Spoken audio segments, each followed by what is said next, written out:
দেশের জন্য জীবন দিতে তার এক মুহূর্ত সময় লাগেনি। মাত্র 18 বছর 8 মাস বয়সেই হাসতে হাসতে ফাঁসির মঞ্চে উঠে গিয়েছিলেন এক তরুণ বিপ্লবী, তার নাম ক্ষুদিরাম বসু। কিন্তু আজ এত বছর পর তার পরিবারের দিকে তাকালে একটা প্রশ্ন বারবার মনে আসে, যে পরিবার দেশের জন্য একজন শহীদ সন্তান দিয়েছিলেন, সেই পরিবার আজ কেমন আছে। তাই মহবনীতে ক্ষুদিরাম বসুর বাড়িতে গিয়ে আমি কথা বলেছিলাম তার পরিবারের সঙ্গে, কথা বলেছি তার 85 বছর বয়সী নাতির সঙ্গে। তিনি আমাকে বলেছেন তাদের জীবনের কথা, বলেছেন তাদের কষ্টের কথা, বলেছেন কিছু অভিমানের কথা। কেন আজ তাদের মনে এতটা আক্ষেপ, কেন তারা মনে করেন শহীদ ক্ষুদিরাম বসুর পরিবার প্রাপ্য সম্মান তারা পাননি, আজকের এই ভিডিওতে আমি আপনাদের সামনে তুলে ধরব সেই কথাগুলোই একেবারে তাদের মুখ থেকেই। তাই ভিডিওটি সম্পূর্ণ দেখতে থাকুন, কারণ শেষের কথাগুলো হয়তো আপনাকে ভাবতে বাধ্য করবে। আমরা কি সত্যিই আমাদের শহীদদের পরিবারের প্রতি আমাদের দায়িত্ব পালন করেছি? তো চলুন ভিডিওটি সম্পূর্ণ দেখতে থাকুন। তাই ভিডিওটি শুরু করা যাক।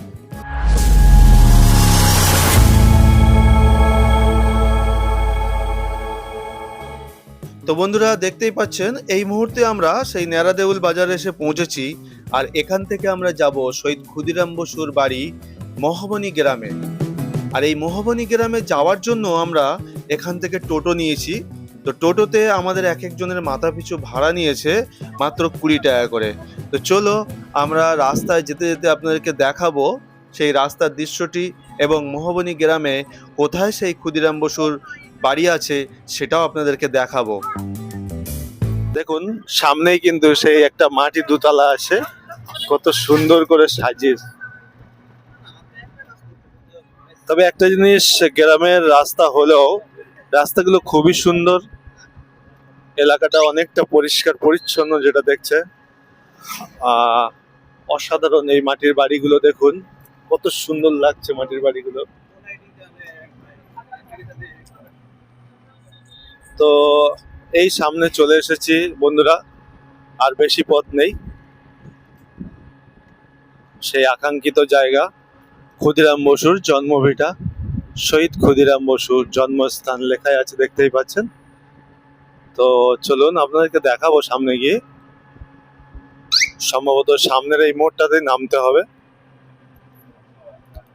সামনে এই পার্কটি দেখা যাচ্ছে, এটাই কিন্তু সেই লোকেশন। এই রাস্তা দিয়েই ঢুকলাম ক্ষুদিরাম বসুর জন্মভিটা ছেড়ে। একটু এগিয়ে এসেই কিন্তু এই বাঁশতলার মধ্যে দিয়ে কিন্তু আমরা এগিয়ে চলেছি।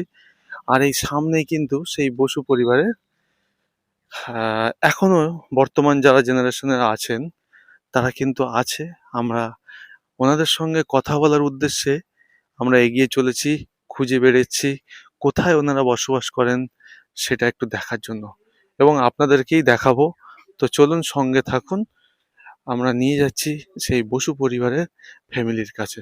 আমরা একটা কাকুর সঙ্গে কথা বললাম, উনি আমাদেরকে কিন্তু সেই বসু পরিবারের লোকেদের সঙ্গে এখন বর্তমান জেনারেশনে যারা আছেন ওনাদের সঙ্গে কথা বলবো বলেছি, তাই আমাদেরকে নিয়ে যাচ্ছে। তো চলুন, জানি না বাড়ির ভিতরে প্রবেশের অধিকারী পাবো কিনা। আর এটা হচ্ছে সেই গ্রামের ঐতিহ্যপূর্ণ মাটির বাড়ি।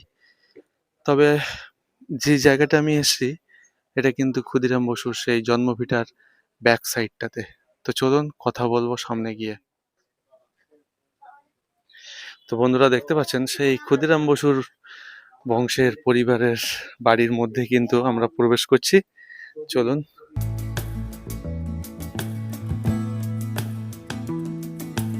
বন্ধুরা, এই মুহূর্তে আপনারা যেটি স্ক্রিনে দেখতে পাচ্ছেন এটি হচ্ছে সেই শহীদ ক্ষুদিরাম বসুর পরিবারের বর্তমানে যারা জীবিত আছেন তারা বর্তমানে কোথায় বসবাস করে, কি অবস্থায় আছে সেই বাড়ির অন্দরমহলের দৃশ্য নিশ্চয়ই দেখতে পাচ্ছেন স্ক্রিনে। এটি কিন্তু সেই পুরনো দিনের মাটির দোতলা এবং বাড়ির উঠান আঙিনা।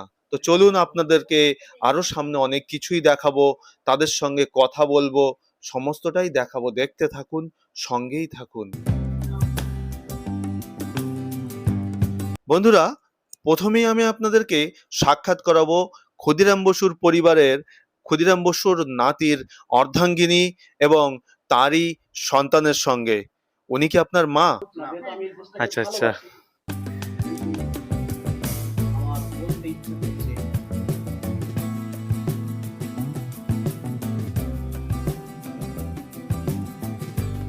আমরা এসেছি কাকু কলিকাতা থেকে।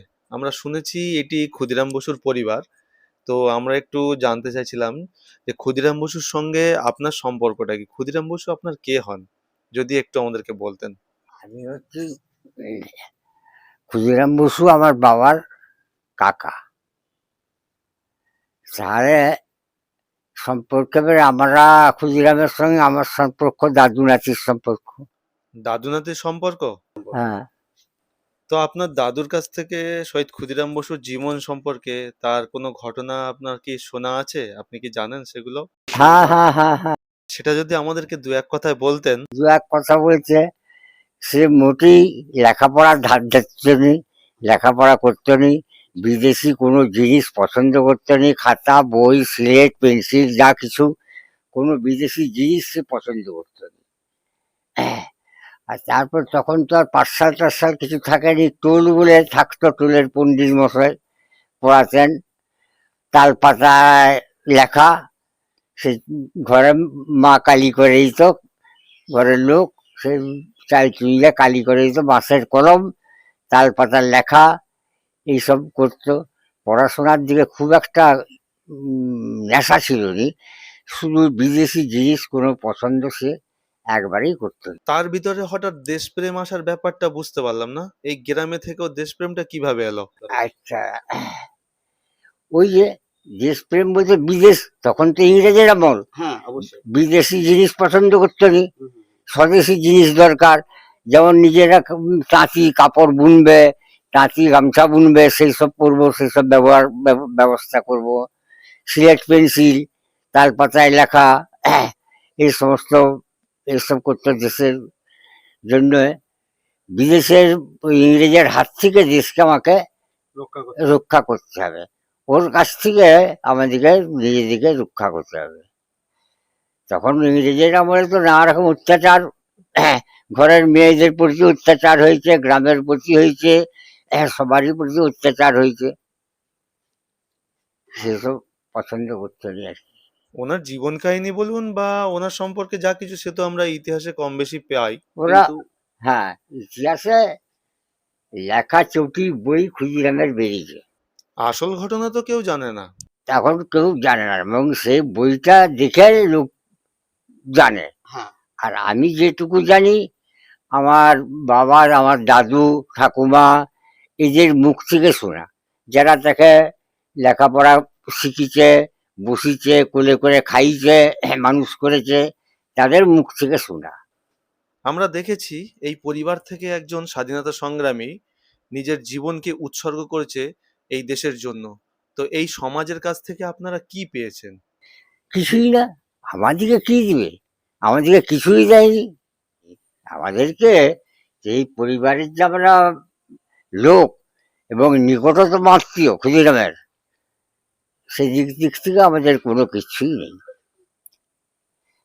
ওই সমস্ত জায়গা কে দিয়েছে? আমার জায়গা, ক্ষুদিরামের বাবার কোনো জায়গা ছিল নি, সব আমার দাদুকে বিক্রি করে দিয়েছিল।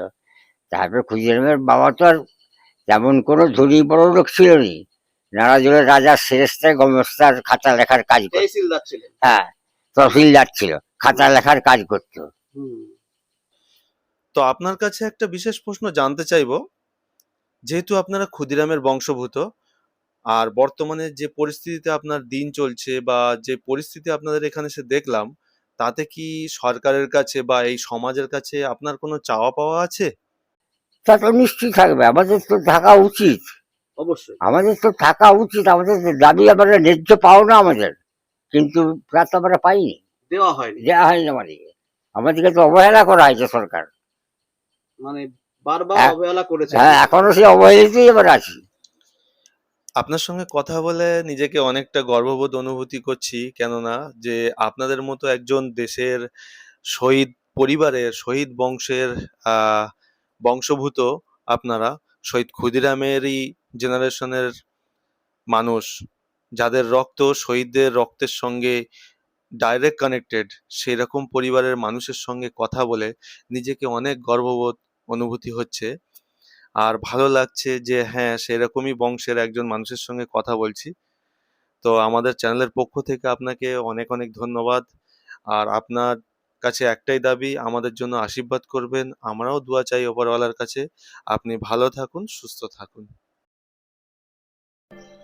বন্ধুরা, আমার ভিডিওটা যদি আপনাদের ভালো লাগে তাহলে অবশ্যই ভিডিওতে একটা লাইক করে দেবেন আর চ্যানেলটাকে সাবস্ক্রাইব করে নেবেন।